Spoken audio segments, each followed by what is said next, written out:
ආයිබෝවන් හැමෝටම. ගෙදර තියෙන කෝමාරිකා පැලේ හරියට හැඩන්නේ නැතුව දුර්වල වෙලා කියලා ඔයාලටත් හිතෙනවද? එහෙනම් මේ විස්තරය අනිවාර්යයෙන්ම බලන්න ඕනේ. අද අපි කතා කරන්න යන්නේ පස් නැතුව පොඩි ඉඩකඩක උනත් ගෙදරදීම සෞඛ්‍ය සම්පන්න ලොකු කෝමාරිකා වගාවක් හදාගන්න පුළුවන් නියම ක්‍රමයක් ගැන. ඒ තමයි හයිඩ්‍රොපොනික් ක්‍රමය. ගොඩක් වෙලාවට පසේ හිටවපු කෝමාරිකා පැල දිහා බලන්නකෝ. කොළ කහපාට වෙලා පොඩි වෙලා කිසිම පණක් නැතුව වගේ නේද? වර්ධනයත් හරිම හිමි. මේවා ඇත්තටම පසේ වගා කරනකොට එන සුලභ ප්‍රශ්න. ඊට අමතරව ගොඩක් දෙනෙක්ට තියෙන ඉඩකඩ සීමිත වීමත් එක්ක මේක තවත් අභියෝගයක් වෙනවා. හැබැයි ඉතින් බය වෙන්න දෙයක් නෑ. මේ හැම ගැටලුවකටම ඒ කියන්නේ දුර්වල වර්ධනයේට, ඉඩකඩ ප්‍රශ්නයට මේ හැම දෙයකටම හරිම සාර්ථක නූතන විසඳුමක් තියෙනවා. ඒ තමයි අපි අද කතා කරන හයිඩ්‍රොපොනික් වගා ක්‍රමය. ඉතින් මොකද මේ හයිඩ්‍රොපොනික්ස් කියන්නේ? හරිම සරලයි. මේක පස් නැතුව පැල වගා කරන ක්‍රමයක්.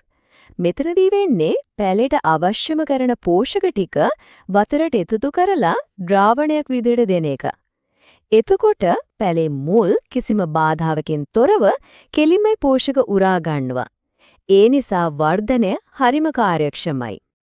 හොඳයි. දැන් ඔයාලටත් මේ ක්‍රමයේ උත්සාහ කරලා බලන්න ආසාවක් ඇති. එහෙනම් අපි බලමු ගෙදරදීම මේ වගේ වගාවක් පටන් ගන්න අපිට මොනවද ඕන වෙන්නේ කියලා. මේ වැඩේට අපිට මූලිකවම දේවල් ටිකක් අවශ්‍ය වෙනවා. අඳුරු පාට බඳුනක් මේක වැදගත්. මොකද එළිය වැටුනොත් ඇල්ගි හැදෙනවා. ඊට පස්සේ පැලේ රඳවන්න නෙට් පොට් එකකුයි, වගා මාධ්‍යකුයි, හයිඩ්‍රොපොනික් පෝෂක ද්‍රාවණයකුයි ඕන. pH EC මීටර් දෙකක් තියෙනවා නම් ගොඩක් හොඳයි. මේ දේවල් හොයාගන්න එච්චර අමාරු නෑ. හරි. දැන් තමයි වැදගත්ම කොටස. අපි බලමු කොහොමද මේ හයිඩ්‍රොපොනික් සිස්ටම් එක පියවරෙන් පියවර හරියටම හදාගන්නේ කියලා. හරිම ලේසි. හරි, අපි දැන් පියවරෙන් පියවර යමු. මුලින්ම හොඳ නිරෝගී කෝමාරිකා පැලයක් තෝරගන්න. ඊළඟට බඳුනට වතුරයි පෝෂක ද්‍රාවණයයි හරි ප්‍රමාණයට දාලා මිශ්‍ර කරන්න. තුන්වනි සහ වැදගත්ම දේ තමයි pH සහ EC මට්ටම් පරීක්ෂා කරලා નિયમિત අගයන්ට සකස් කරන එක. දැන් පැලේ නෙට් පොට් එකේ තියලා හයිඩ්‍රෝඩෝන් වගේ මාධ්‍යකින් හෙලවෙන්නේ නැති වෙන්න හයි කරන්න. මෙතනදී මතක තියාගන්න මුල් ටික වතුරේ ගෑවෙන්න ඕන. හැබැයි කොළ නම් වතුරේ ගෑවෙන්නම බෑ. අන්තිමට හොඳට ඉරේලිය වැටෙන තැනක තියන්න.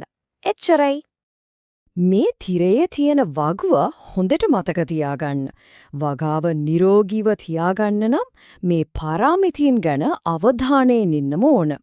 pH අගය 5.5ත් 6.5ත් අතර.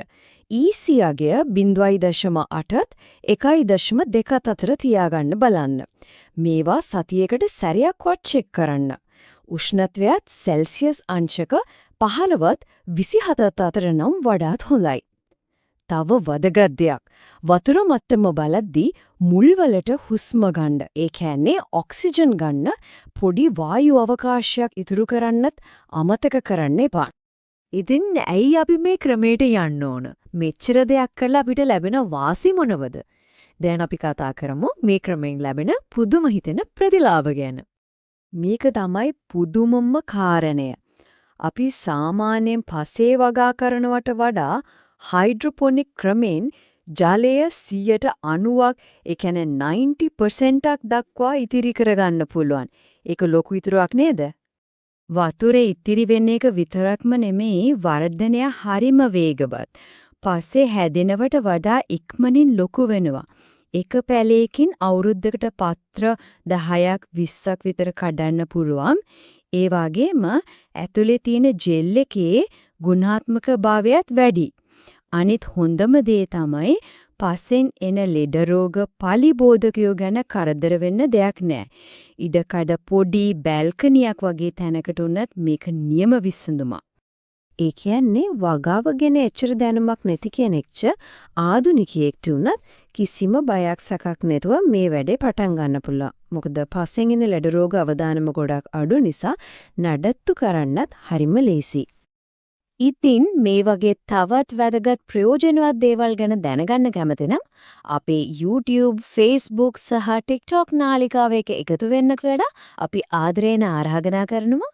ඒ වගේම මේ තොරතුරු ඔයාලට වැදගත් වුණා නම් අනිත් අයට දැනගන්න යාළුවොත් එක්ක ෂෙයා කරන්නත් අමතක කරන්න එපා.